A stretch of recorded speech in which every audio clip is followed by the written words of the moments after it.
ତିନିଟା ବିରାଡ଼ି ଛୁଆ ଜନ୍ମ ହୋଇଛନ୍ତି। ଯେଉଁ ତିନିଟା ବିରାଡ଼ି ଛୁଆ ଜନ୍ମ ହୋଇଛନ୍ତି ତାଙ୍କର ଆଜି 21 ପାଳନ ହେବ। ସବୁ 21 ପାଳନ ପାଇଁ ତାଙ୍କର ସବୁ ମଟନ ଆସିଛି। ଆଜି ମଟନ ତିଆରି ହେବ ତାଙ୍କର। ତାଙ୍କର ସବୁ ସାହି ପଡ଼ିଶା ସବୁ ଡାକିବେ। ତାଙ୍କର ଯେଉଁ ସବୁ ଅଛନ୍ତି ଭାଇ ବନ୍ଧୁ କୁଟୁବ ଜ୍ଞାତି କୁଟୁବ ସବୁ ଡାକିବେ। ଡାକିଲେ ଆଜି ମଟନ ଭୋଜି ସମସ୍ତଙ୍କୁ ଦିଆହେବ। ଓ ବଢ଼ିଆ ବାଗେ ମଟନ ପୁରା ହେଉଛି। ବାସ୍ନା ହେଲାଣି, ଖିଆ ହେବ ସବୁ। ଆଉ ସବୁ ମୁଖ୍ୟ ମୁଖ୍ୟ ଦାୟିତ୍ୱ ସବୁ ନେଇଛନ୍ତି।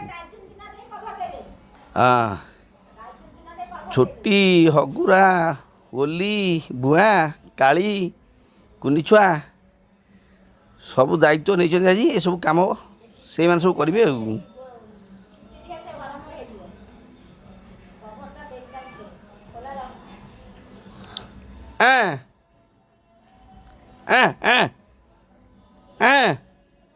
ବସ, ଅଳ୍ପ ସମୟ ପରେ ହେବ, ଖାଇବ ସବୁ। ଆଉ ଯିବ କୁଆଡ଼େ?